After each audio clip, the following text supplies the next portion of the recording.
Kolkata regional centre থেকে সবাইকে স্বাগত। আজকে আমাদের ষষ্ঠ ক্লাস, এই BAECH প্রোগ্রামের কোর্স কোড BECC 101 এর ব্লক 4 ইউনিট 10 and 11 অপূর্ণ প্রতিযোগিতার বাজার, একচেটিয়া বাজার এবং একচেটিয়া প্রতিযোগিতামূলক বাজার, এইটুকু আজকে আমরা পড়াবো। আমরা আগের দিন বাজার কি এবং পূর্ণ প্রতিযোগিতামূলক বাজার তার স্বল্পকাল দীর্ঘকালে কিভাবে ভারসাম্য হয় এটা দেখেছিলাম। আমরা বলেছিলাম যে পূর্ণ প্রতিযোগিতামূলক বাজার এবং একচেটিয়া বাজার, পূর্ণ প্রতিযোগিতামূলক বাজার বাস্তবে প্রায় পাওয়াই যায় না। একচেটিয়া বাজারও খুব কম, যেমন ইন্ডিয়ান রেলওয়ে এরকম ধরনের, বা WBSEDCL, CSC এরকম উদাহরণ দিতে পারি যে ইলেকট্রিসিটি প্রোভাইড করে, কিন্তু সেটাও খুবই কম। এবং সেটা মানে একচেটিয়া বাজারটা ইচ্ছে করে মানে তৈরি করা হয় বিভিন্ন কারণে। তা এইবার সেই একচেটিয়া বাজার হচ্ছে একটা এক্সট্রিম, আর পূর্ণ প্রতিযোগিতামূলক বাজার হচ্ছে একটা এক্সট্রিম, চরম অবস্থা। এবার বাস্তবে সমস্ত বাজারগুলি এর মাঝামাঝি জায়গায় থাকে, এবং তার প্রথম মডেলটা হচ্ছে মনোপলিস্টিক কম্পিটিশন বা একচেটিয়া প্রতিযোগিতামূলক বাজার। এবং এছাড়া এর পরের দিন আমরা অলিগোপলি মডেল করব। অলিগোপলিটাকে আমরা কিছু সংখ্যক বিক্রেতা, অলিগোপলিতে এবং অনেক ক্রেতা, কিছু সংখ্যক বিক্রেতা মানে আমরা এটা খুব সরল করে নেওয়ার জন্য অ্যাটলিস্ট অন্ততপক্ষে দুজন বিক্রেতা। আর এখানে একচেটিয়া প্রতিযোগিতামূলক বাজার কি? আমরা পূর্ণ প্রতিযোগিতামূলক বাজারে জেনেছিলাম যে দ্রব্যগুলো সমজাতীয়। একচেটিয়া বাজারে জানবো যে একটাই মাত্র দ্রব্য এবং এটাই অনন্য দ্রব্য, ইউনিক। এই উৎপাদকই একমাত্র তৈরি করতে পারে, অর্থাৎ এই উৎপাদকই শিল্প। একটা ফার্মই হচ্ছে শিল্প। শিল্প আর ফার্মের মধ্যে কোনো পার্থক্য নেই একচেটিয়া বাজারে। আর একচেটিয়া প্রতিযোগিতামূলক বাজার কি? সমজাতীয়ও না, অনন্যও না। এটা কি?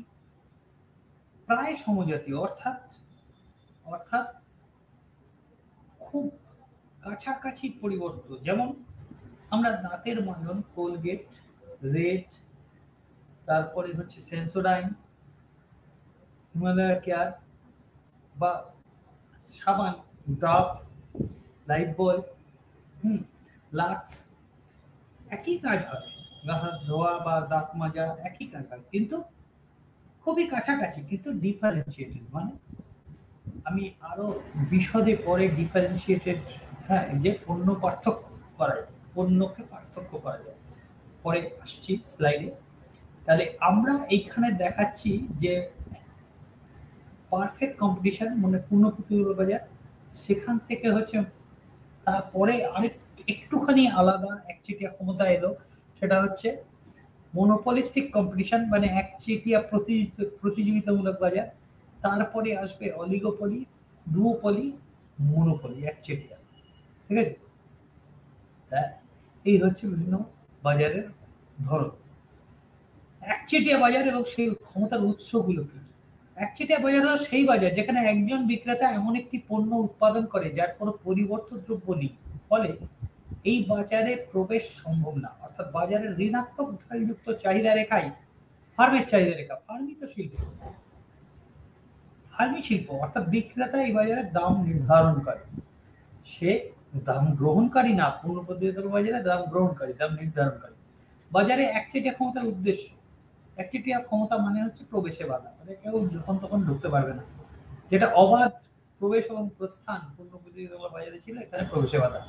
উপাদানের উপর নিয়ন্ত্রণ, একজন ফার্ম তার উপাদানের উপর সেই পায়, অন্য কেউ পাচ্ছে না, নাহলে একচেটিয়া টেকা সম্ভব না। পেটেন্ট ও সত্ত্বের অধিকার, আমরা জানি intellectual property rights, TRIPS, trade related intellectual property rights.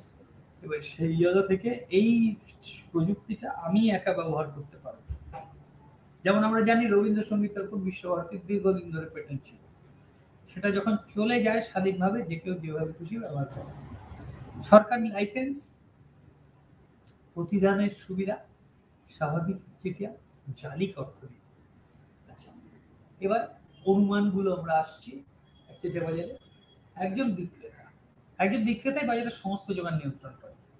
ক্রেতা অসংখ্য বলে বিক্রেতা চাহিদা তোমার নিয়ন্ত্রণ করতে পারে না, কিন্তু সে কিন্তু বাজারটাকে নির্ধারণ করে, দাম সে নির্ধারণ করে। পণ্যের নিবিড় পরিবর্তন নেই, ক্লোজ সাবস্টিটিউট নেই, নিবিড় পরিবর্তন নেই। ক্রেতাদের কাছে ওই পণ্যের কোনো নিবিড় পরিবর্তন নেই বলে সে ওই পণ্য কিনবে বা ওটা ছাড়াই চালাবে। বিদ্যুৎ, পানীয় জল, এগুলো। দামের উপর নিয়ন্ত্রণ, একচেটিয়া বিক্রেতার যোগানের মাধ্যমে দামের উপর নিয়ন্ত্রণ আছে। এই বিক্রেতা মাঝে মধ্যে তাই দাম পৃথকীকরণ করতে পারে, যেমন WBSEDCL আমরা জানি, পশ্চিমবঙ্গ রাজ্য বিদ্যুৎ পর্ষদ।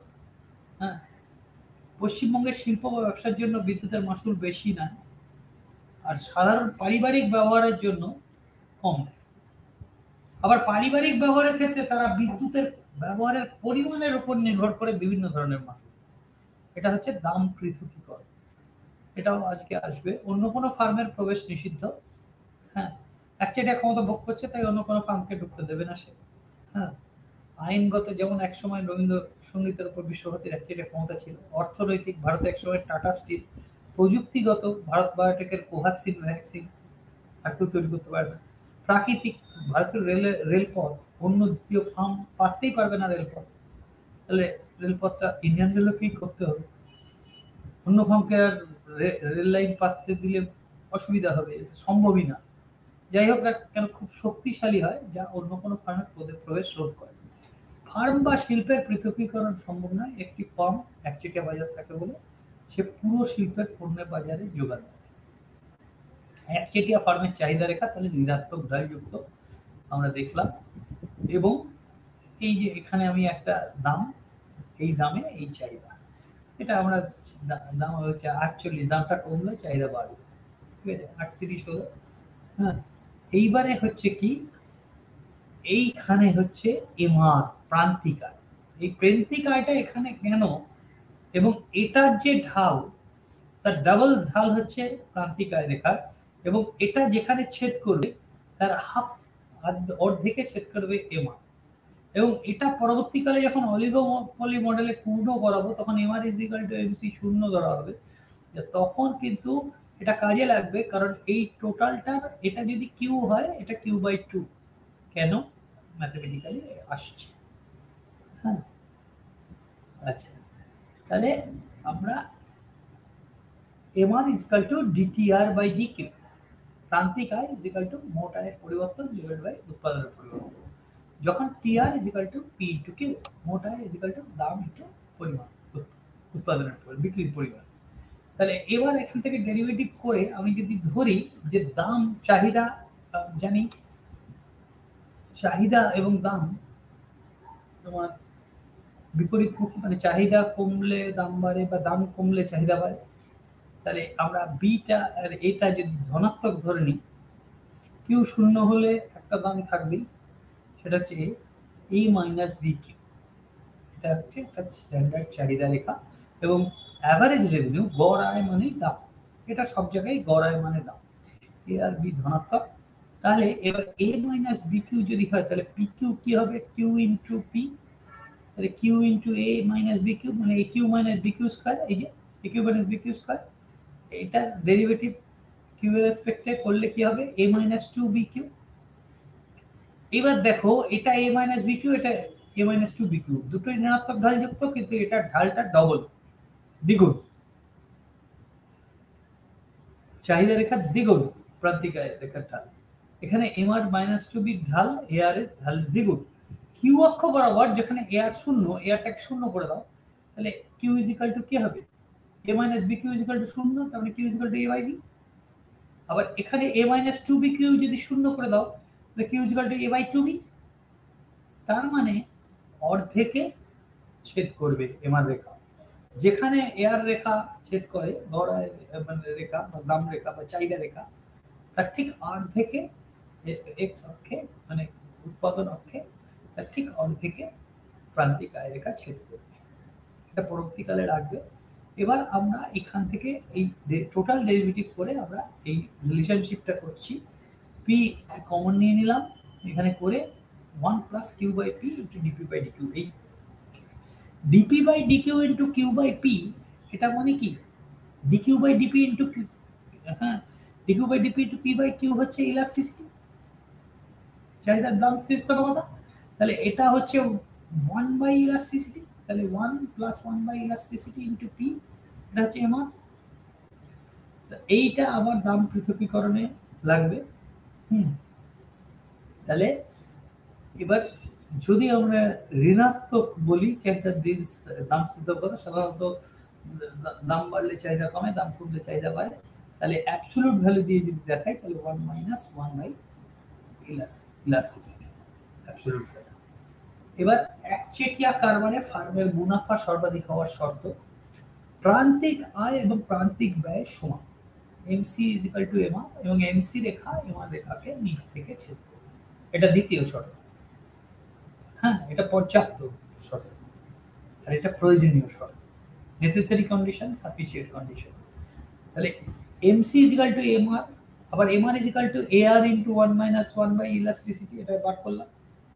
ই হচ্ছে চাহিদার দাম স্থিতিস্থাপকতা, এমআর হলো প্রান্তিক আয়, এআর হলো গড় আয়।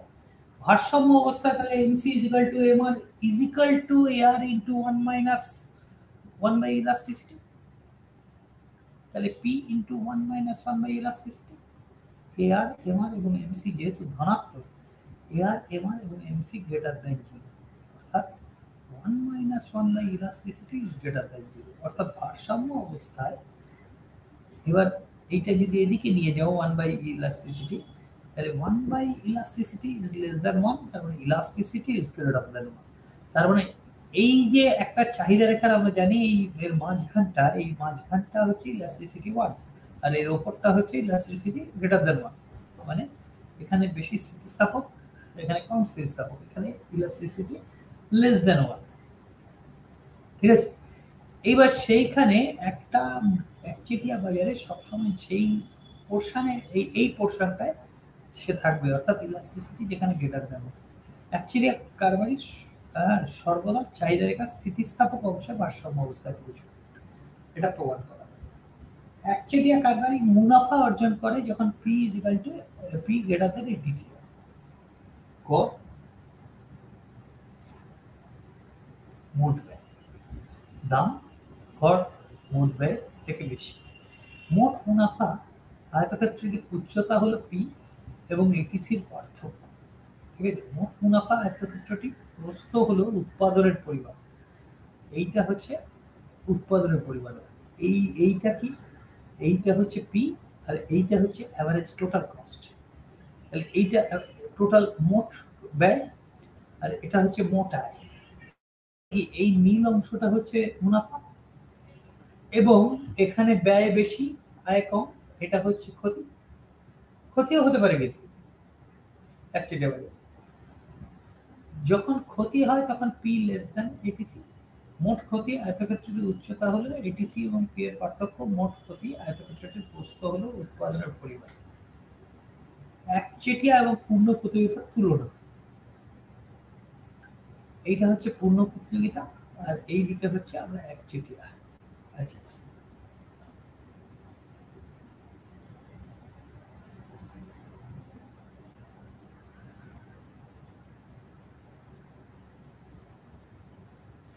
এই দেখো এই পূর্ণ প্রতিযোগিতা হলে কি হবে, P is equal two SNS, ঠিক আছে, প্রান্তিক ব্যয় সমান সমান পি।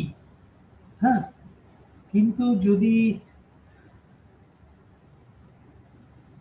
চাহিদা, এবার পূর্ণ প্রতিযোগিতা বাজারে যেটা পারসিভ ডিমান্ড কার্ভ, মানে যেটা মনে করছে উৎপাদকরা চাহিদা রেখা, সেটা হরাইজন্টাল, মানে আনুভূমিক অক্ষের সাথে সমান্তরাল। তাহলে এইখানে ইকুইলিব্রিয়ামটা হচ্ছে। হ্যাঁ, এইবার ব্যাপারটা হচ্ছে যদি এরকম হতো তাহলে পি যেখানে এমসির সাথে সমান হতো, মানে এইখানে যে চাহিদা রেখা যেখানে ছেদ করেছে সেখানে ইকুইলিব্রিয়াম হতো। কিন্তু পূর্ণ প্রতিযোগিতামূলক বাজারে যদি এখানে হয় তাহলে মনোপলি একচেটিয়াতে কি হবে, এমআর যেখানে এমসির সমান, অর্থাৎ এখানে। ঠিক আছে, MR is equal to MC. আচ্ছা, এবার যখন দাম বাড়াবে এবং আউটপুট কম, এই যে এখানে দেখো এখানে আউটপুট বেশি, যদি এই মানে ঋণাত্মক ঢাল যুক্ত আমি চাহিদা রেখে নিয়ে চলি, তাহলে উৎপাদন বেশি হবে পণ্য বৃদ্ধি হলো বাজারে, হ্যাঁ, আর এইখানে হচ্ছে উৎপাদন কম, দাম বেশি, দাম এই চাহিদা রেখা বরাবর নির্ধারণ হবে, দামটা এখানে এটা ছিল এখানে চলে গেল, হ্যাঁ, তাহলে $15 এখানে আছে। একচেটিয়া কারবারের দীর্ঘকাল, একচেটিয়া কারবারের দীর্ঘকালে খুব বেশি মানে মানে খুব আলাদা কিছু নেই। স্বল্পকালে একচেটিয়া ফার্ম অস্বাভাবিক মুনাফা বা ক্ষতির সম্মুখীন হতে পারে, কিন্তু দীর্ঘকালে পূর্ণবিকল্প ফার্ম অস্বাভাবিক মুনাফা অর্জন করতে পারে না, কিন্তু একচেটিয়া ফার্ম দীর্ঘকালে অস্বাভাবিক মুনাফা অর্জন করে। যদি ব্যক্তিগত উদ্যোগে চালিত একচেটিয়া কারবারি যদি দীর্ঘকাল ক্ষতির সম্মুখীন হয়, তাহলে সে উৎপাদন বন্ধ করে এই শিল্প থেকে বেরিয়ে যাবে। একমাত্র সে যদি অস্বাভাবিক মুনাফা অর্জন করে তবেই শিল্পে থাকবে। সাময়িকভাবে অতি প্রয়োজনীয় দ্রব্য হলে সরকার ভর্তুকি দিয়ে উৎপাদন চালু রাখতে পারে, যেমন কোভ্যাক্সিনের মতো, কোভিডের সময় যে ভ্যাকসিনটা ভর্তুকি দিয়েও সরকার চালাতে পারে, কারণ দরকার দেশের সাথে। এইবারে আমরা আসছি দাম পৃথকীকরণ। আমি বলেছি, হ্যাঁ, তিনটে শ্রেণীর দাম পৃথকীকরণ আছে। প্রথম শ্রেণীর দাম পৃথকীকরণ বা মূল্য বেদন, হ্যাঁ, এবার বিভিন্ন বাজারে বিভিন্ন ধরনের দাম যদি চার্জ করে, যেমন আমি একটা খুব মানে আজকাল খুব আমরা দেখি সেই উদাহরণটা নিচ্ছি, সেটা হচ্ছে যে বিভিন্ন যে কাস্টমার ভোক্তা তাদের ক্ষেত্রে বিভিন্ন ধরনের মূল্য আমরা নিই।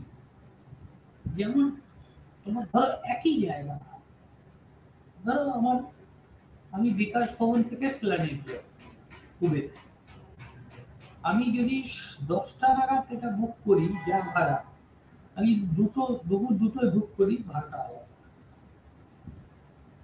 সিনেমা যদি আমি সকালের শো কোনো বুক করি একরকম, সন্ধ্যে 7টার সময়, কারণ ওই সময় প্রচুর ডিমান্ড চাহিদা, তো তখন দামটা একটু বেশি হবে, চাহিদা বেশি হবে। এইটা হচ্ছে দাম পৃথকীকরণ। বা একটা মোবাইল কোম্পানি প্রথম একটা যে কোনো ডিউরেবল কনজিউমার গুডস, স্থায়ী ভোগ্যদ্রব্য যখন বাজারে আসে, ধরুন আপনি একটি ইলেকট্রনিক্স দোকান চালানোর কাজ করছেন, আপনার দোকানে একটি নতুন স্মার্টফোন প্রদান করতে চান, একটি প্রথম শ্রেণীর মূল্য বিবেচনা পদ্ধতি ব্যবহার করে আপনি প্রতিটি কাস্টমারকে তাদের বৈশিষ্ট্য এবং অন্যান্য তথ্য বিশ্লেষণ করতে হয়। একজন কাস্টমার যদি স্মার্টফোনটির জন্য কিছুটা কঠিন পরিশ্রম করে ক্রয় করতে হয়, তার আয় প্রচুর হয়, তবে আপনি সেই কাস্টমারকে প্রথম শ্রেণীর মূল্যে স্মার্টফোনটি বিক্রি করতে পারেন। অন্যদিকে আপনি একটি আধিকারিক দামে স্মার্টফোন বিক্রি করতে পারেন যদি কাস্টমারটি খুব সহজে এটি ক্রয় করতে পারে না বা তার আয় কম। ঠিক আছে, ডিসকাউন্ট দেয়, অনেকে ডিসকাউন্ট দেয় না, অনেককে দেয়। এটি প্রথম শ্রেণীর মূল্য বিবেচনার একটি উদাহরণ। এটি প্রতিটি স্থিতির উপর ভিত্তি করে, প্রতিটি পরিস্থিতি আমরা আলাদা আলাদা দাম নির্ধারণ করি, অর্থাৎ কনজিউমার সারপ্লাস, ভোক্তার যে উদ্বৃত্ত পুরোটা অ্যাবজর্ব করার সুযোগ। আচ্ছা, দ্বিতীয় শ্রেণীর মূল্য বিবেচনা। আমি আরেকটা জিনিস বলি, যখন আমরা ডিউরেবল কনজিউমার গুড যখন বাজারে আসে, দেখবে একটা নতুন মোবাইল বা নতুন ল্যাপটপ বা নতুন ট্যাব, তার দাম অনেক টাকা হয়, 6 মাস বাদে সেই জিনিসটারই দাম অনেক কমে যায়। ইন্টারটেম্পোরাল প্রাইস ডিসক্রিমিনেশন, মানে সময়ের সাথে সাথে যে দাম পৃথকীকরণ। ব্যাপারটা হচ্ছে কেন, প্রথমে যখন আসে তখন কিছু প্রিমিয়াম কাস্টমার যাদের এই নতুন নতুন ডিউরেবল কনজিউমার গুড ব্যবহার করার মানে স্থায়ী ভোগ্যদ্রব্য ব্যবহার করার অভ্যাস বা তারা পছন্দ করে, তারা আপনার একটা গাড়ি যখন প্রথম মডেলটা লঞ্চ করে, ঠিক আছে, ধরো অ্যাভেল কার নতুন গাড়ি আসছে এই সামনের বছর, তখন যদি মডেলটা লঞ্চ করে যে দাম হবে, আজ থেকে 2 বছর বাদে সেটার দাম কমে যাবে ওই একই মডেলে। কেন? কারণ হচ্ছে প্রথমে মানে স্থিতিস্থাপকতা খুব কম আছে, কিছু প্রিমিয়াম কাস্টমার তারা কিনবেই, তাদেরকে ক্যাপচার করার জন্য কোম্পানি অনেকটা বেশি দাম রাখে।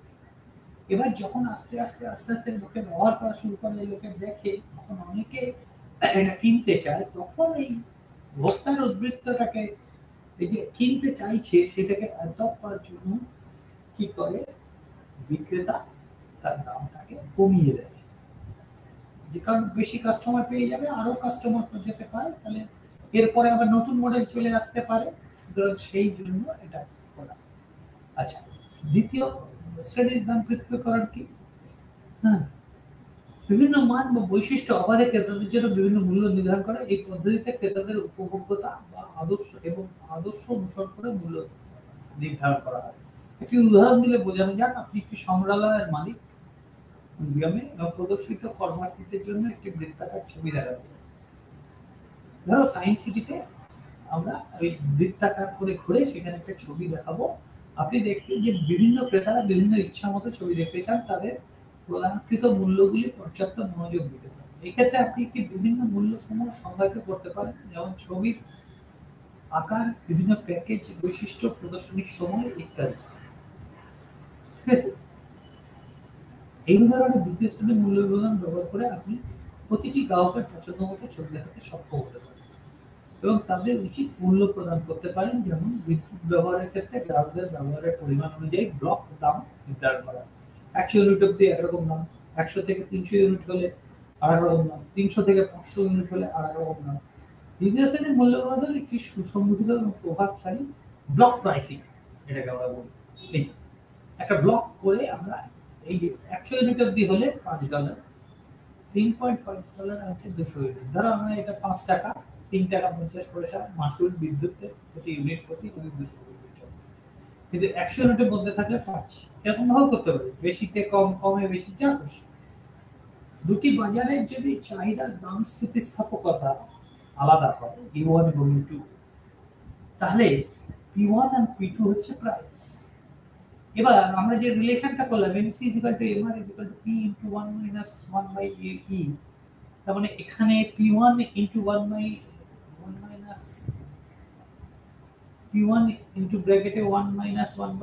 E1 আর এখানে P2 × 1 - 1 / E2।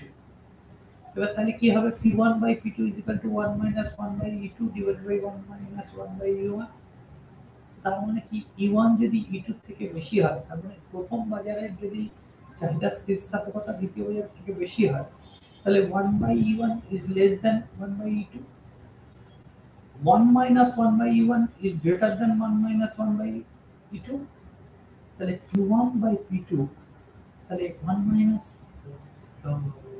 1 / E2, হ্যাঁ, এই যে এই রিলেশনশিপটা divided by 1 - 1 / E1, এটা less than 1, তার মানে P1 is less than P2। তার মানে কি হলো? এই যে P1 / P2 যদি less than 1 হয়, তাহলে P1 is less than P2। তাহলে কি হলো? যে বাজারে চাহিদার স্থিতিস্থাপকতা বেশি, সেই বাজারে দাম কম। যে বাজারে চাহিদার স্থিতিস্থাপকতা কম, সেই বাজারে দাম বেশি। এইবার আমি একটা খুব সাধারণ উদাহরণ দিই। ধরো একটা খুব প্রত্যন্ত গ্রামে তুমি একটা মুদির দোকানে গেছো কিছু কিনতে, সেখানে ওই একটাই দোকান, আর প্রচুর দোকান আছে কলকাতায়, সেখানে একটা মুদির দোকানে গেছো, কোথায় দাম বেশি হবে? যেখানে কলকাতায় দাম কম হবে, যেখানে অনেকগুলো মুদির দোকান আছে। কেন? কারণ আজকে যদি কেউ বেশি নেয়, অন্যের কাছে চলে যাবে, কিন্তু ওখানে উপায় নেই, তোমাকে কিনতেই হবে। এই প্রসঙ্গে একটা বলি, আমাদের সায়েন্স সিটি কলকাতাতে আছে, বর্ধমানেও একটা আছে। এবার এই সায়েন্স সিটি আমি একবার প্রশ্ন করেছিলাম একজন অর্থনীতির ছাত্রকে, আচ্ছা বলো তো, তোমায় যদি এখানকার কিউরেটর করে দেওয়া হয়, হ্যাঁ, তাহলে তুমি কি করবে? কোথায় দাম বাড়াবে, কোথায় দাম কমাবে? একজন উত্তর দিয়েছিল এবং ঠিকই উত্তর দিয়েছিল, সেটা হচ্ছে আমি স্যার কলকাতা সায়েন্স সিটিতে দাম কমাবো আর বর্ধমান সায়েন্স সিটির দাম বাড়াবো। কারণ কলকাতা সায়েন্স সিটির দাম কমালে প্রচুর লোকে আসবে, চাহিদা স্থিতিস্থাপকতা বেশি, আমার মুনাফা বেশি হবে। কিন্তু বর্তমানে লোক কম যায়, খালি এই এডুকেশনাল এক্সকারশন, শিক্ষার যে এই যে আমরা যারা বেড়াতে যাই, শিক্ষা ইয়েতে তারা যায় স্কুল কলেজ থেকে, তাতে সেখানে দাম বাড়ালে খুব একটা কমবে না, যারা যাবে তারা যাবে চাহিদা।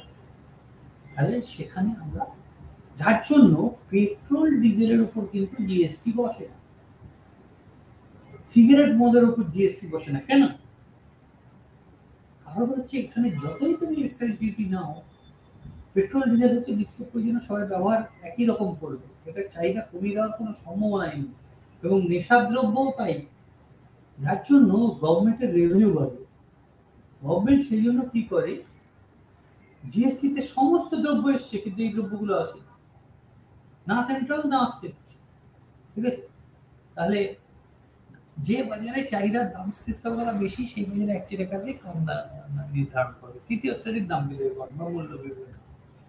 একটি বিপুল বিপণন পদ্ধতি যা বিভিন্ন গ্রাহকদের সমুদায়কে আলাদা মূল্য প্রদান করে। এই পদ্ধতিতে বিপণনকারী গ্রাহকদের বৈশিষ্ট্য বিশ্লেষণ করে সমগ্র গ্রাহক সম্প্রদায়ের জন্য মূল্য ঠিক করে।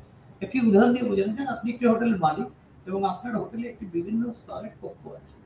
আপনি দেখবেন যে সর্বাধিক মানসম্পন্ন গ্রাহকরা অধিক মূল্যপ্রাপ্ত করার প্রস্তাবে আগ্রহ পাচ্ছে এবং কম আয়ের গ্রাহকরা সাধারণ মূল্যে কক্ষগুলো নিতে পারছে। এক্ষেত্রে আপনি বিভিন্ন স্তরের গ্রাহকদের জন্য আলাদা মূল্য নির্ধারণ করতে পারেন, যেমন বিলাসবহুল কক্ষের জন্য উচ্চ মূল্য এবং সাধারণ কক্ষের জন্য কম মূল্য। যেমন ধরো আমি পুরীতে বা দীঘাতে যাই, যদি সি ফেসিং হয় সেটার জন্য বেশি মূল্য, এসি থাকলে একরকম মূল্য, ঠিক আছে, সি ফেসিং এসি হলে আরেকরকম মূল্য। এই যে দাম পৃথকীকরণ, এটা হচ্ছে তৃতীয় শ্রেণীর দাম পৃথকীকরণ। পিক লোড মূল্য নির্ধারণ, কোম্পানি সমূহ ব্যবহার করে বিবেচনা করে বিভিন্ন সময় পিক লোড অবস্থানের উপর, মানে যখন চাহিদা বেশি, আমি উদাহরণটা বলেই দিয়েছি। এই পদ্ধতিতে উচ্চ আপেক্ষিক প্রয়োজন সময় উচ্চ মূল্য প্রযোজ্য করা হয়, যখন আপেক্ষিক প্রয়োজন বেশি থাকে নিম্ন আপেক্ষিক প্রয়োজনে নিম্ন মূল্য প্রযোজ্য করা হয়। এই পদ্ধতি সাধারণত অনুসন্ধান করা হয় বা পরিবহন ব্যবস্থা, বাণিজ্য কেন্দ্র এবং অন্যান্য কোম্পানিগুলির প্রয়োজন এবং প্রয়োজনীয়তা ব্যবহার করে উচ্চ মূল্য সেট করে, যা আরো কঠিন বা খারাপ হয়, অর্থাৎ পরিবহন বা ম্যানেজমেন্ট সিস্টেমের মধ্যে অনুষ্ঠিত হয়। যেমন উবের বা ওলা বা ইনড্রাইভের ভাড়া যখন চাহিদা বাড়ে একই পরিষেবা পেতে বেশি পয়সা লাগে, অতিরিক্ত চাহিদা কম থাকলে কম ভাড়া লাগে। কোনো টেকসই ভোগ্যদ্রব্য প্রথম বাজারে আসে, মানুষের মননে তার নতুন বৈশিষ্ট্য আকর্ষণ করে, ফলে চাহিদা স্থিতিস্থাপকতা কম থাকে। 6 মাস পরে অনেকে ব্যবহার করলে মানুষের কাছে ওই ভোগ্যদ্রব্য অনেক চেনা হওয়ার ফলে ওই দ্রব্যের চাহিদা স্থিতিস্থাপকতা বেড়ে যাওয়ার ফলে এই দ্রব্যের দাম কমে যায়। এই যে এখানে দেখিয়েছি আমি, ঠিক আছে, এই যে যখন নতুন বাজারে এলো তখন এইখানে দামটা এমআরএমসি হয়ে এইখানে চাহিদাটা এখানে, আর যখন অনেক দিন হয়ে গেছে, মানে আমার ঢালটা একটু মানে ফ্ল্যাট হয়ে গেছে, চাহিদা রেখা এটা অনেক খাড়া ছিল, সেটা ফ্ল্যাট হয়ে গেছে, তাহলে তখন কিন্তু দামটা কমে গেছে। ঠিক আছে, গড় ব্যয় এবং প্রান্তিক ব্যয়ের দাম নির্ধারণ, মানে আমরা দামটা অনেক সময়, এবার হচ্ছে আমরা এখানে যেটা বলবো যে দাম কিভাবে নির্ধারণ করা হয়। গড় ব্যয় মূল্য হলো সমস্ত ব্যয়ের মোট পরিমাণ বা সমষ্টি ভাগ তার মানে টোটাল যে ব্যয় ডিভাইড বাই তার উৎপাদ। হ্যাঁ, এবার এই একটা প্রতিষ্ঠান টিকে থাকার জন্য এই গড় ব্যয়টা ওঠানোটা খুব দরকার।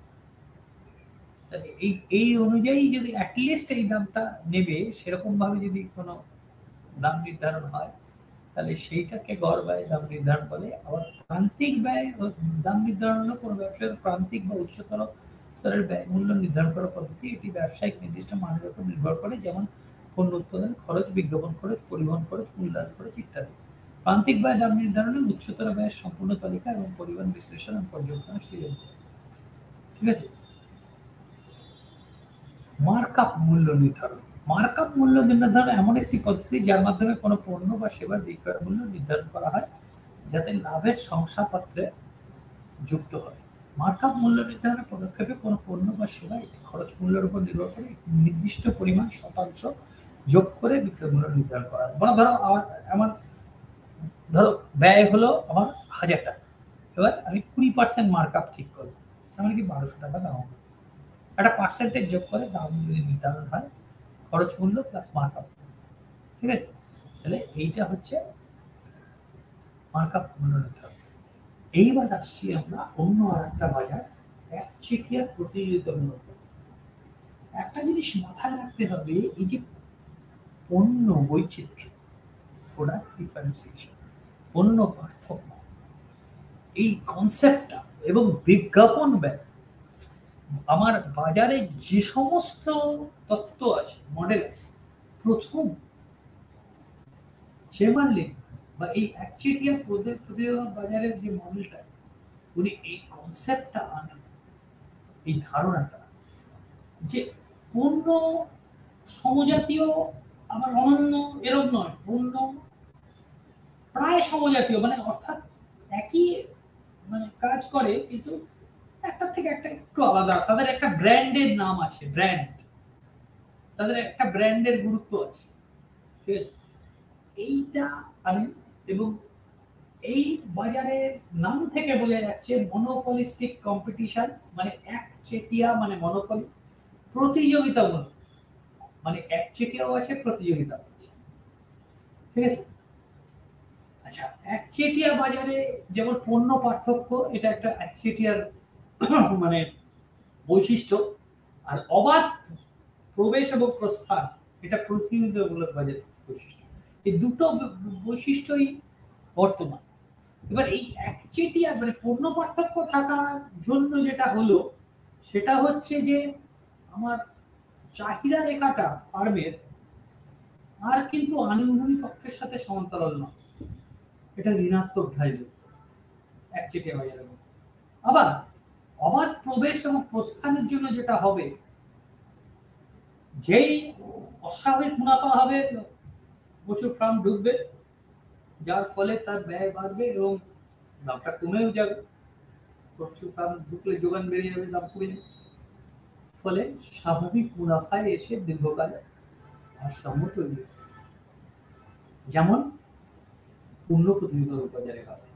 তাহলে একচেটিয়ার গুণও আছে, আবার দীর্ঘকালে স্বাভাবিক মুনাফায় আসবে, কিন্তু সেই স্বাভাবিক মুনাফাটা যেটা আমরা দীর্ঘকালীন গড় ব্যয় রেখার মিনিমাম এফিশিয়েন্ট স্কেল, অর্থাৎ যেখানে কনস্ট্যান্ট রিটার্নস টু স্কেল, হ্যাঁ, মানে সমহারে প্রতিদান, সেই দীর্ঘকালীন গড় ব্যয় রেখার নিম্নতম বিন্দুতে কিন্তু ভারসাম্য আসবে না।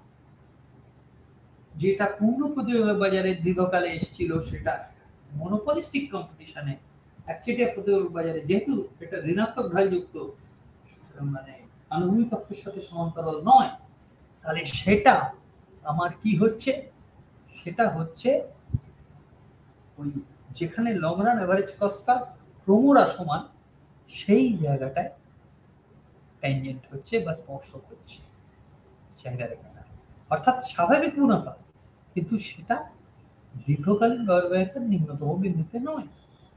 আচ্ছা, এবার এখানে তার মানে কি, একটা পণ্যের থেকে একটা পণ্য আলাদা। কোলগেট বললো এতে দাঁত সাদা হয়, এটা মিন্ট আছে, এটা চারকোল, মানে আমার অন্য পেস্টের থেকে এইটা একটু আলাদা। এটা রোজের, সাবানের রোজের গন্ধ, গোলাপের গন্ধ আছে, চন্দনের গন্ধ আছে, এটা নিম আছে, যেটা দেখি ত্বকের পক্ষে খুব ভালো, মার্গো সাবান। তা এইরকম বিভিন্ন পার্থক্য তৈরি করা, পণ্য পার্থক্য তৈরি করা। এবার ব্যাপারটা হচ্ছে যে তাহলে এই পণ্য পার্থক্য কিন্তু একচেটিয়া প্রতিযোগিতা বাজার এবং আকর্ষণ করতে পারে বিভিন্ন ক্রেতাকে এইভাবে। আর পূর্ণ প্রতিযোগিতা বাজারে অসংখ্য বিক্রেতা এবং অবাধ প্রবেশ প্রস্থান সম্ভব। অ্যাকচুয়ালি একচেটিয়া প্রতিযোগিতা বাজারে অসংখ্য বিক্রেতা ঠিকই, কিন্তু তাদেরকে একটা নির্দিষ্ট অল্প সংখ্যক কিছু গ্রুপে তারা কাজ করে, কলগেট, পামোলিভ, হিন্দুস্তান লিভার, হ্যাঁ, একটা গ্রুপে কাজ করে। অবাধ প্রস্থান, হ্যাঁ, প্রবেশ প্রস্থান সম্ভব, ব্রিটানিয়া, বিসফার্ম, হ্যাঁ। মনোপলিস্টিক কম্পিটিশনের প্রচুর উদাহরণ। অলিগোপলি, আচ্ছা, অলিগোপলি মানে বিক্রেতার সংখ্যাটা আরো কম মনোপলিস্টিক থেকে, মানে একচেটিয়া ক্ষমতাটা খুব বেশি। আচ্ছা, ফার্মগুলি দীর্ঘকালে স্বাভাবিক মুনাফা অর্জন করবে, কিন্তু পণ্য পার্থক্য চাহিদা রেখাকে ঋণাত্মক ধান সম্পন্নই রাখে, এটা আনুভূমিক অক্ষের সাথে সমান্তরাল করতে দেয় না। তাহলে দীর্ঘকালে উৎপাদনের প্রতিদান ক্রমবর্ধমান থাকে, অর্থাৎ দীর্ঘকালীন গড় ব্যয় রেখা ক্রমহ্রাসমান অবস্থায় দীর্ঘকালীন ভারসাম্য আসে। অর্থাৎ পূর্ণ প্রতিযোগিতা বাজারের মতো দীর্ঘকালীন ন্যূনতম দক্ষতার প্রতিদান, অর্থাৎ দীর্ঘকালীন গড় ব্যয় রেখার নিম্নতম বিন্দুতে দীর্ঘকালীন ভারসাম্য হয় না। মিনিমাম এফিসিয়েন্ট স্কেল দীর্ঘকালীন ন্যূনতম দক্ষতার প্রতিদান, সেখানে কিন্তু দীর্ঘকালীন গড় রেখার ন্যূনতম। আমরা যখন মাছের বাজারে যাই, সব মাছই আমাদের প্রাণীজ প্রোটিনের পুষ্টি দেয় এবং আমাদের রান্নার তৃপ্তি করে, মানে রান্না করলে আমাদের রসনা তৃপ্তি করে। কিন্তু প্রত্যেকটা মাছ প্রায় একরকম হলেও পূর্ণ প্রতিযোগিতা বাজারের মতো সমজাতীয় নয়। মোরলা মাছ, ইলিশ মাছ, রুই, কাতলা, পাবদা, পার্শে, তাদের নিজস্ব কিছু কাজলিক, হ্যাঁ, এবার এর নিজস্ব কিছু বৈশিষ্ট্য আছে। এবার ব্যাপারটা হচ্ছে যে মাছ বিক্রেতা তাদের মাছ কেন ভালো এরকম অনেক সময় জোরে জোরে বলে। অন্ধ্রপ্রদেশের রুই এই মেদিনীপুর ভেরির থেকে এনেছি, ঠিক আছে, বা কোলাঘাটা ইলিশ মাছ, এইভাবে তারা প্রচার করে, ব্র্যান্ডিং তৈরি করে। আমি এখানকার ক্রেতারা একটি নির্দিষ্ট মাছ বিক্রেতার উপর আকৃষ্ট হতেই পারে। যেমন ধরো আমরা অ্যালেন সোলির জামা বা ধরো লাক্সের সাবান, এরকম একটা নির্দিষ্ট, বা কেউ ধরো 24 মাত্রার যে মুদির মাল, ডাল, জিরে, মশলাপাতি, অর্গানিক, হ্যাঁ, এবার আরো অনেক অর্গানিক ইয়ে আছে, হ্যাঁ, কিন্তু আমরা আকৃষ্ট হতেই পারি একটা ব্র্যান্ড নেমের প্রতি। একচেটিয়া প্রতিযোগিতা বাজারের অনুমান সমূহ অসংখ্য বিক্রেতা, ফলে একজন বিক্রেতা স্বাধীনভাবে চিন্তা করতে পারে, কারণ তার প্রভাব অন্য বিক্রেতার উপর নগণ্য। অসংখ্য বিক্রেতা অল্প সংখ্যক গ্রুপে থাকবে, পূর্ণ পার্থক্য আছে কিন্তু পরস্পরের নিকট, খুব নিকট পরিবর্তন। পার্থক্য আছে কিন্তু বিরাট পার্থক্য, খুব কাছাকাছি। অবাধ প্রবেশ প্রস্তাব আছে। স্বল্পকাল দীর্ঘকাল ফার্মের উদ্দেশ্য মুনাফা সর্বাধিক করা, উৎপাদন উৎপাদনের দাম এবং প্রযুক্তি স্থির। ফার্ম এমন ব্যবহার করবে যাতে তারা চাহিদা এবং যোগান নিশ্চিত রূপে জানে। দীর্ঘমেয়াদের, হ্যাঁ, একটি সংক্ষিপ্ত, মানে দীর্ঘমেয়াদের অস্তিত্ব একটি সংক্ষিপ্ত মেয়াদের মধ্যে নমুনার কাল থাকে, একে অন্যের উপর সক্রিয়ভাবে নির্ভরশীল ধরা হয়, অর্থাৎ একটি কালের নিয়ম, হ্যাঁ, ভবিষ্যতের কালে প্রভাবিত করে না, এখনকার নিয়ম পরে প্রভাব ফেলবে না, পূর্বের ক্রিয়াকলাপগুলি প্রভাবিত হয় না। একটি কালের জন্য সর্বোত্তম সিদ্ধান্ত অন্য কালের জন্য সর্বোত্তম সিদ্ধান্ত, অর্থাৎ ধারণা মূলকভাবে বিবেচনা করা হয় যে সংক্ষিপ্ত মেয়াদের লাভের সর্বাধিকতমকরণ, দীর্ঘমেয়াদের লাভের সর্বাধিকরণ, মানে দীর্ঘকাল আর স্বল্পকালে, মানে অ্যাকচুয়ালি এখানে যেটা বোঝাতে চাইলাম যে দীর্ঘকাল হচ্ছে বেশ কিছু স্বল্পকালের যোগফল, আলাদা কিছু না। অর্থাৎ সংক্ষিপ্ত মেয়াদের লাভের সর্বাধিকরণ করা মানে দীর্ঘকালে হয়ে যাবে। শেষবার চেম্বারলিনের চিন্তাটা হচ্ছে, চেম্বারলিনের এটা হিরোইক অ্যাজাম্পশন, যে সমস্ত পণ্যের জন্য চাহিদা এবং খরচ কাজগুলোর মধ্যে সমানভাবে বিতরণ হবে। চাহিদা এবং যে খরচ, মানে ব্যয় রেখা এবং চাহিদা রেখা একই রকম হবে। এটা খুব অবাস্তব, পরবর্তীকালে ড্রপ করেও একচেটিয়া প্রতিযোগিতা বাজারে আলোচনা হয়েছে। এটা অর্থ করে যে মালিকের সমানভাবে পরিবর্তন হবে এবং পণ্যের মধ্যে পার্থক্য, খরচ, ব্যয়ের যে খরচ, পার্থক্য সৃষ্টি করবে না।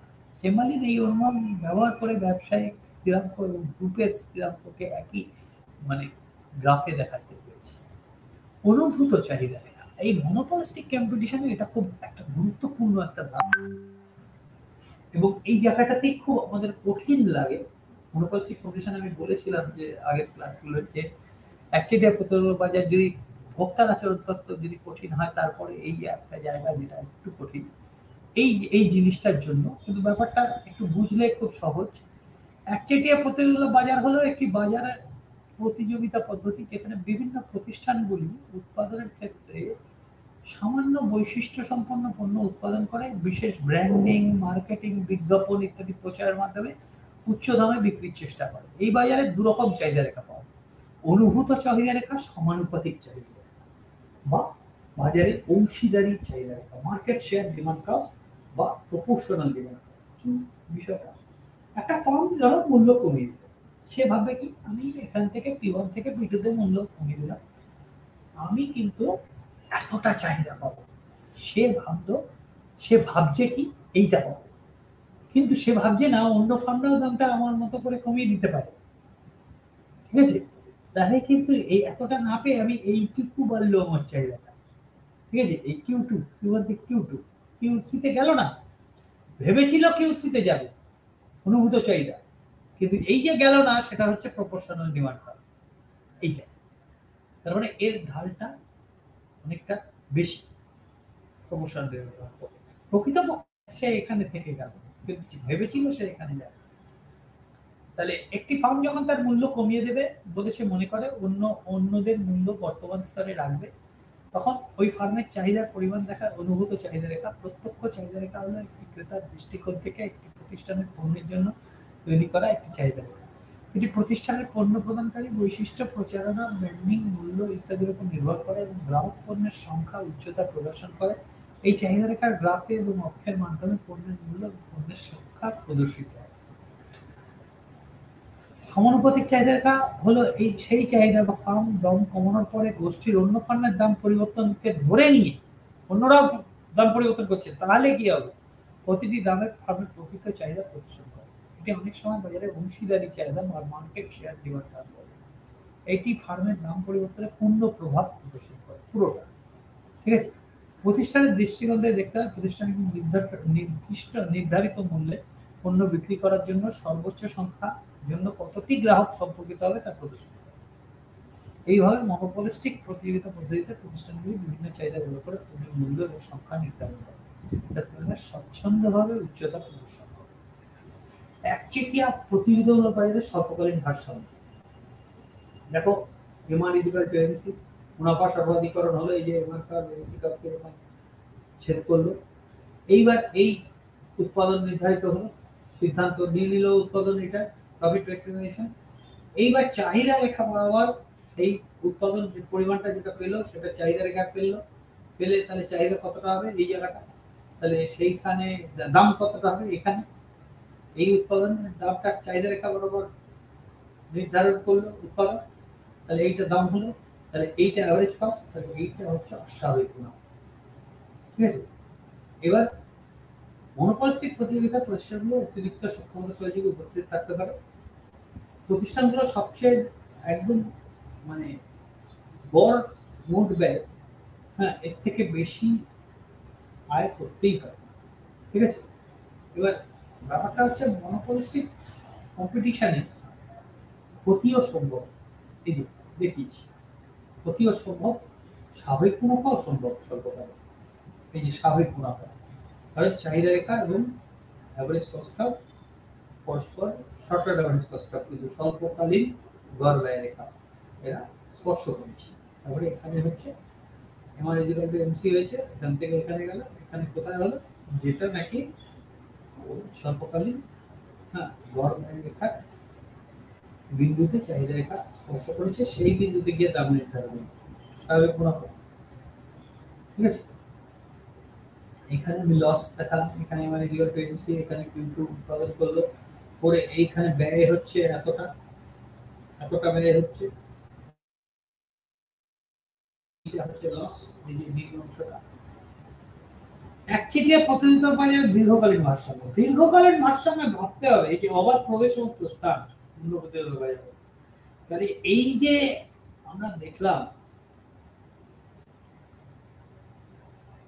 স্বাভাবিক মুনাফা, নতুন ফার্ম ঢুকবে, ঢোকা মানে নতুন ফার্ম ঢোকা মানে প্রথম কথা হচ্ছে অতিরিক্ত চাহিদা কমে যাবে এবং উৎপাদনের দাম বাড়বে, দাম বাড়ার ফলে এই কার্ভগুলো এমসিএসি সেগুলো উপর দিকে যাবে।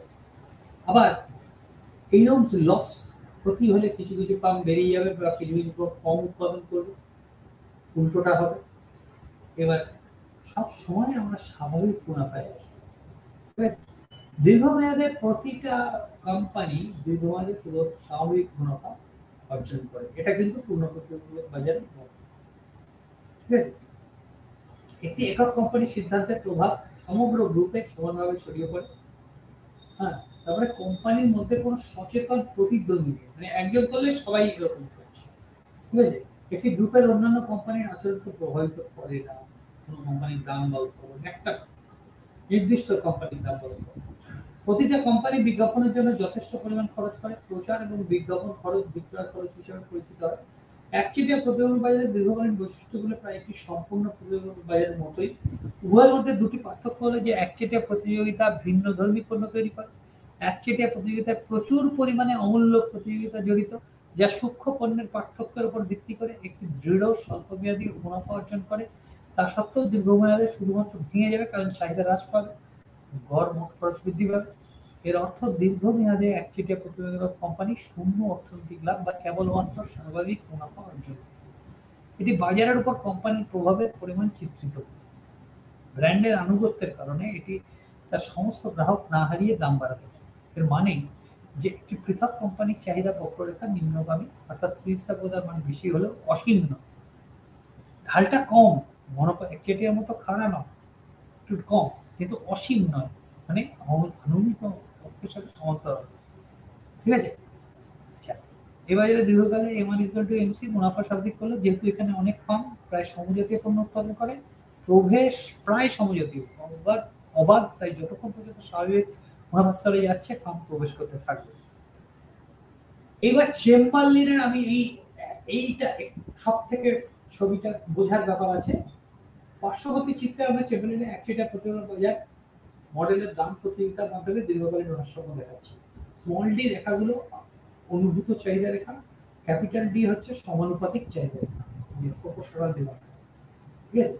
অবাধ প্রবেশ ও প্রস্থানের মাধ্যমে এই যে পুরো সিস্টেমটা চলে, যে আমার অস্বাভাবিক মুনাফা প্রবেশ করলো, হ্যাঁ, আবার লস বেরিয়ে গেল, পরে কি হলো, যেখানে ইকুইলিব্রিয়াম হবে সেখানে তো আমি দেখলাম যে অনুভূত চাহিদা রেখা long run average cost curve দীর্ঘকালীন গড় ব্যয় রেখার সাথে স্পর্শক, এবং সেই বিন্দু দিয়েই মার্কেট শেয়ার ডিমান্ড কার্ভ যাবে, মানে সমানুপাতিক চাহিদা রেখা যাবে। কেন যাবে?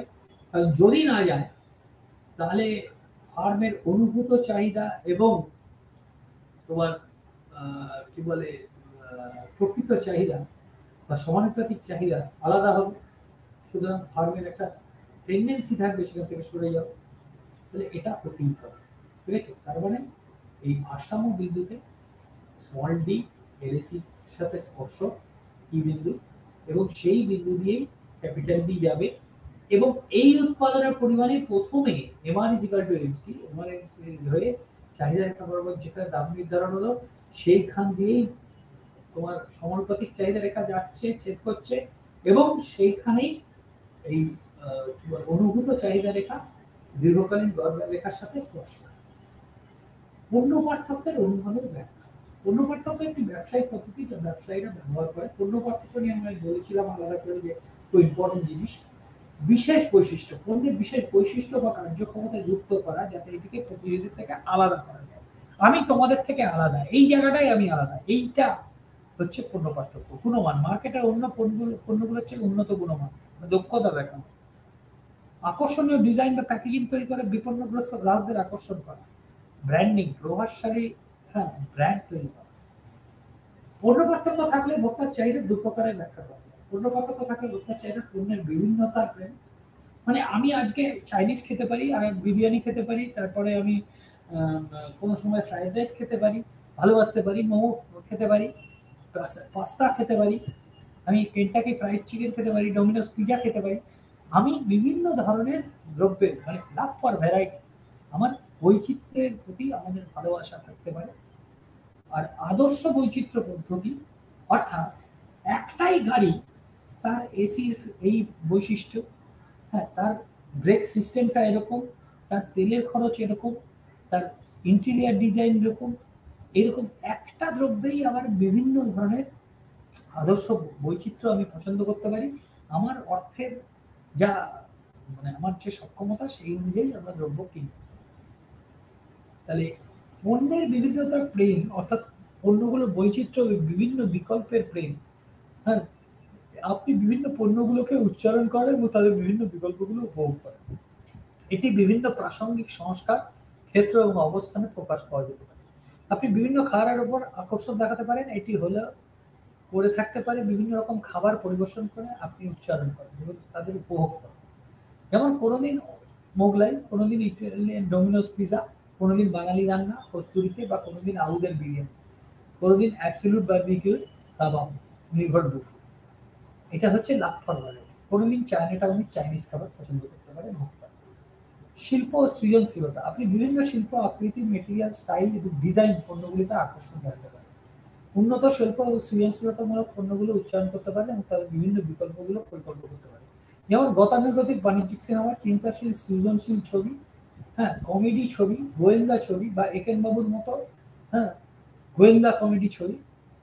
হ্যাঁ, এবার আপনি বিভিন্ন কলাকার পণ্যের প্রেম দেখাতে পারেন, যেমন পেন্টিং, অ্যাপ্লিকেশন, কলাকাররা যে পণ্য, মানে আর্ট আর্ট আর্ট অ্যাপ্লিকেশন, তাহলে তুলনা বা অন্য কলাকার উপস্থাপনা পণ্য, আপনি পণ্যগুলো বিভিন্ন বিকল্পগুলো পছন্দ করতে পারেন।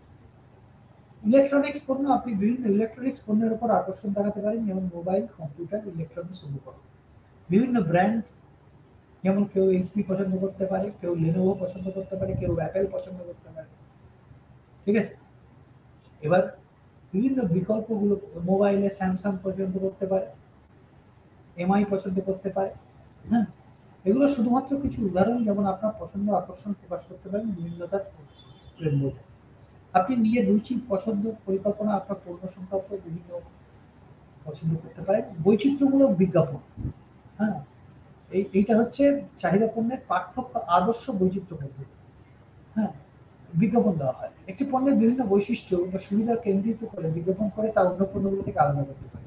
এই ফিচার আছে আমার। ইঞ্জিন, গাড়ির বিভিন্ন রং, আভ্যন্তরীণ নকশা, বাহ্যিক নকশা, এতগুলো রঙে গাড়িটা পাওয়া যায়। হ্যাঁ, বসার জায়গার সংখ্যা, ইঞ্জিনের বৈশিষ্ট্য, পেট্রোল, ডিজেল, হ্যাঁ, সিএনজি বা ব্যাটারি চালিত কিনা, হাইব্রিড কিনা, হ্যাঁ, এইটা দিয়ে আকর্ষণ করা। ভোক্তা তার ক্রয় ক্ষমতা বিভিন্ন বৈশিষ্ট্য দ্বারা, এই হচ্ছে পণ্য পৃথকীকরণ, পণ্যের পার্থক্য সৃষ্টি করা, প্রোডাক্ট ডিফারেন্সিয়েশন। আমি বলেছিলাম এটা খুব গুরুত্বপূর্ণ। হ্যাঁ, এবার এখানে ভোক্তার চাহিদার বিভিন্নতা আছে এবং খুব বাস্তব উচিত। ব্র্যান্ড আইডেন্টিটি, একটি পণ্যের পার্থক্য বা আদর্শমূলক বৈশিষ্ট্য পণ্যটির ব্র্যান্ড আইডেন্টিটির একটি অংশ হতে পারে। পণ্যটির বৈচিত্র্য, অ্যালেন সলির জামা, হ্যাঁ, তারপর পিটার ইংল্যান্ডের জামা, পণ্যটির বৈচিত্র্যমূলক বৈশিষ্ট্য প্রকাশ করে, পণ্যটির ব্র্যান্ড ভিত্তিক চিহ্নিত করে তোলে এবং সংগ্রহকারীদের আকর্ষণ জড়িত করে। উন্নত প্যাকেজিং এবং আকর্ষণীয় আকৃতি, যেমন আইসক্রিমের ক্ষেত্রে আমার এই নারকেলের আইসক্রিম অনেক কোম্পানি করে, কিন্তু ন্যাচারালের যে নারকেলের আইসক্রিম, সেটা অনেকের ক্ষেত্রেই যদি তাদের ক্রয় ক্ষমতার মধ্যে থাকে, তাহলে সেটা টেস্ট অনেক বেশি এবং সেটা অনেকেই পছন্দ করতে পারে। এই এবার আবার কেউ কেউ বলতে পারে যে না, আমার ওয়ালসি ভালো লাগে, কারণ আমার ওই ক্ষমতায় যাওয়া সম্ভব না। হ্যাঁ, আবার কারো কারো বাস্কিন রবিন্স ভালো বাঁচতে পারে, সে চকলেট নির্ভর যদি কোনো এর আকর্ষণ থাকে, একটু দামি আইসক্রিম। ঠিক আছে, তাহলে এইরকম আকর্ষণীয় আকৃতি, রং, ছবি, গ্রাফিক্স ইত্যাদি ব্যবহার করে কোনোটি আকর্ষণীয় আলাদা করা হয়।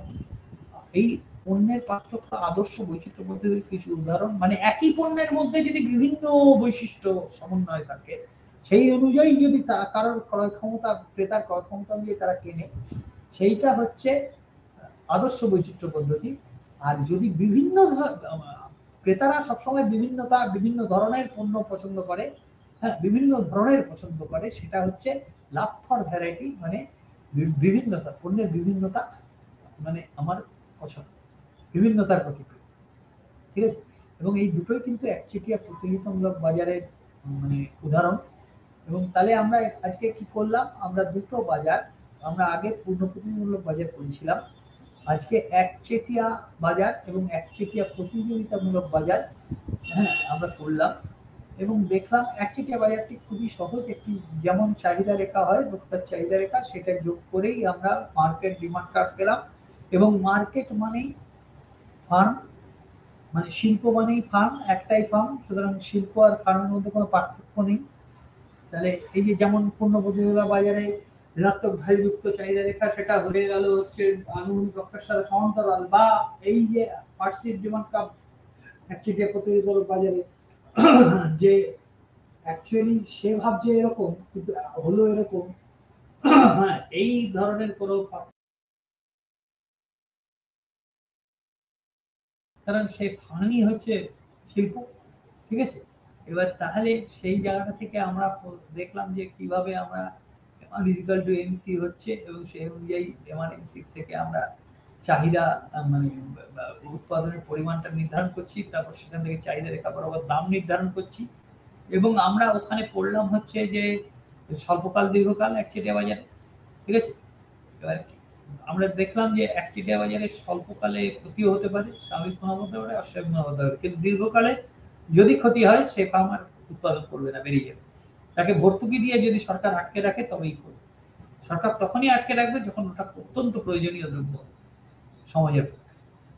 যেমন কোভ্যাক্সিন, যদি কোভিড থাকতো এখনো, কোভ্যাক্সিনকে দরকার হয় তাদেরকে ভর্তুকি দিয়েও রেখে দেওয়া। ঠিক আছে, এই যে কোভ্যাক্সিন উৎপাদনকারী যে ফার্ম, তাহলে এইবার ব্যাপারটা হচ্ছে যে দীর্ঘকালে কিন্তু তারা অস্বাভাবিক মুনাফা অর্জন করতেই হবে একটা একচেটিয়া ফার্মে।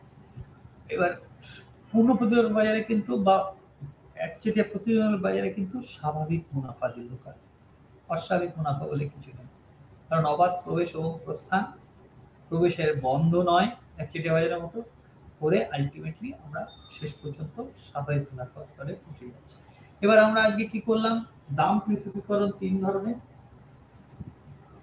First degree, second degree, third degree, এবং আমরা বললাম যে দাম পৃথকীকরণ হবে তখনই সম্ভব যখন দুটো বাজারে চাহিদা আলাদা হবে। ঠিক আছে, দুটো বাজারের চাহিদা আলাদা।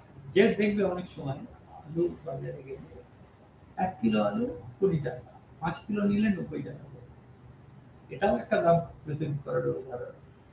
ঠিক আছে, আমি এবার দেখালাম যে কিভাবে।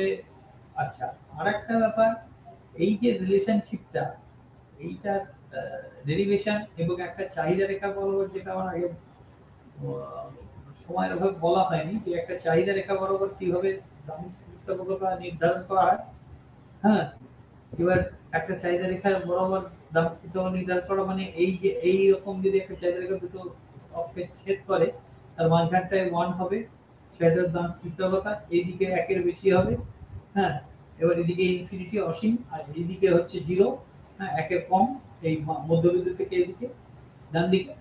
তাহলে আর একটা একচেটিয়া মানে মনোপলি, একচেটিয়া কারবারি সব সময় চাহিদা স্থিতিস্থাপক অংশে থাকবে, সেটাও আমি প্রমাণ করে দেখালাম।